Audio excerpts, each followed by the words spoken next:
Good morning everybody, hope you're having a good day. Today we're in San Francisco and we are doing something that I have wanted to do for many years. We are going to Alcatraz. We're currently walking down to the pier. We don't actually need to be at the pier to get on the boat for another hour or so, but we are going to walk down the pier. We're going to see what's happening. It's quite early in the morning. We'll see what goes on.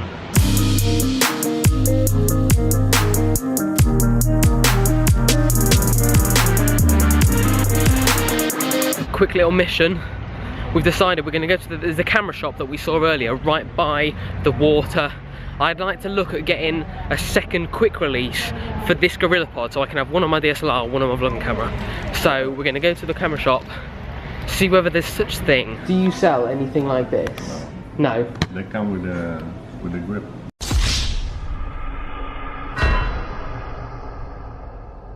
See ya.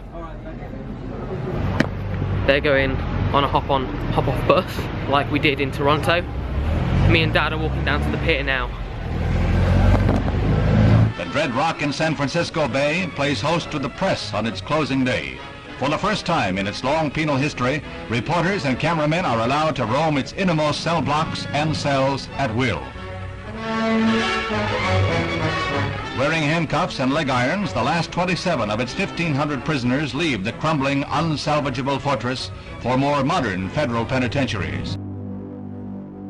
The first thing you want to learn when you hit Alcatraz is keep your mouth shut, walk with your back to the wall. The Alcatraz cell house opened as a federal prison in 1934. Within these walls lived the country's toughest, most dangerous, and most famous prisoners. Broadway was the first stop for arriving prisoners. We went right down Broadway, in our birthday suits, and all the guys, howling.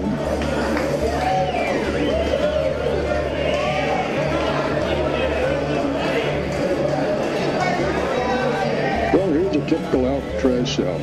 Every one of them in this cell house exactly like. I had a metal tabletop and a little chair there, and that was about it. So we are actually on Alcatraz now. We've just had a video played to us downstairs that gives you sort of like a brief history of the island, and now we're actually sort of free to walk about on the island. We're going to walk right to the top and work down, I think. This is the rules of the cell house. Your cell is subject to search at any time. Your cell had to be folded up and put on your shelf. Your toothbrush, and they used to give us tooth powder in little green containers. I guess like a cockroach feels in a matchbox. You may smoke in your cell in the library. We were issued a pack of wings on Monday, Wednesday, and a Friday. Unruly or violent prisoners were sent here. They stayed in their cells 24 hours a day. So this is where the worst of the worst were put. If they were really bad, if they attacked the inmates or the officers or something like that. So some people were put in this for up to 14 days. And just, look, this is it. And those doors will be closed. So those doors, it will be completely black. What do they look like? We've just heard about the 1946 riots in this prison, which took place on the 2nd of May to the 4th of May. And basically a load of prisoners managed to climb up here, steal the key, and they wanted to escape. However, they found out after all of this planning that the key wouldn't fit any of the doors.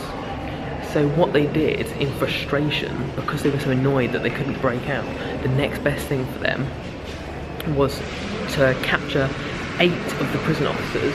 They put them in these cells, so 4 in each of these cells, in 402 and 403, and they literally just shot the prison officers in the cells, and as they shot them, the alarm went off and the prisoners knew that there was no getting out then.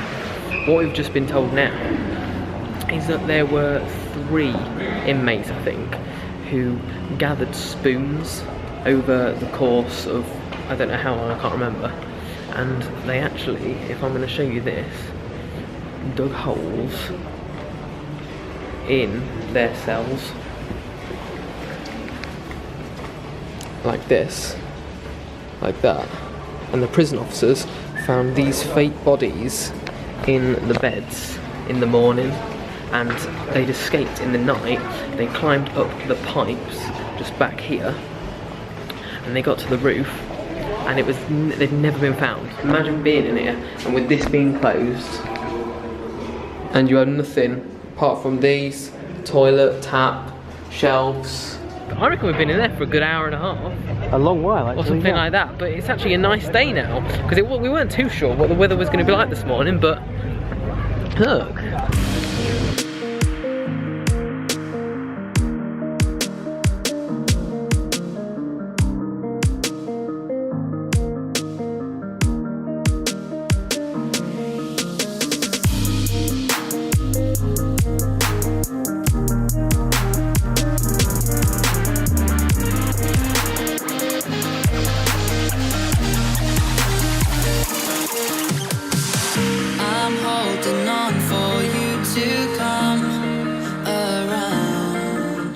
As you can probably see, it is the next day. I'm ending the vlog here because by the time me and Dad got off that tour bus, it was very late, and we got back to the hotel and Sarah was asleep and Mum was feeling tired, and I didn't want to pick up the camera and start shouting like I am right now.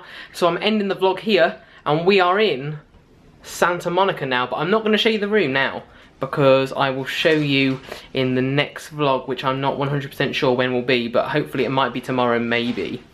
So I'll show you that the next time. I'm going to leave it as a little surprise, but we are in Santa Monica now. We've been driving pretty much all day. We left San Francisco at about 10 tonight, and we only arrived in Santa Monica about half an hour ago, and the time is 24 minutes past 6 in the 10 this morning we left San Francisco. So I'm gonna end the vlog here. Give it a thumbs up if you enjoyed it. I think it's a really good one. I've been editing it in the car. Comment down below, let me know whether you've ever been to Alcatraz or if you're interested in going in the future. Subscribe if you're new as well, and I will see you very soon for another amazing vlog in Santa Monica. Good night, everybody.